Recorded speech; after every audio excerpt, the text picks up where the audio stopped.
त्रिशूल news, विदर्भाचा बुलंद आवाज।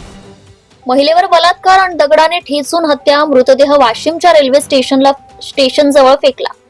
वाशिम जिल्ह्यातील रेल्वे स्थानक परिसरात आढळलेल्या अनोळखी महिलेच्या निर्घृण हत्येचा पोलिसांनी अवघ्या 24 तासात छडा लावला असून या प्रकरणातील आरोपीला अकोला रेल्वे स्थानकावरून अटक करण्यात आली। या घटनेत आरोपीने आधी बलात्कार करून नंतर महिलेची हत्या केल्याची कबुली दिल्याने परिसरात खळबळ उडाली आहे।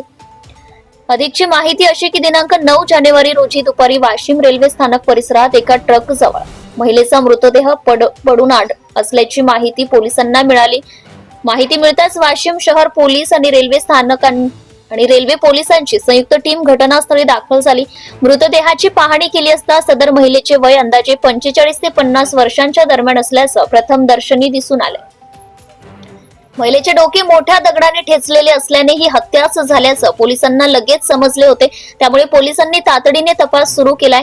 तसेच मृतदेहावरील कपडे अस्तव्यस्त अवस्थेत आढळल्याने महिलेवर लैंगिक अत्याचार झाल्याचीही शक्यता व्यक्त करण्यात आली।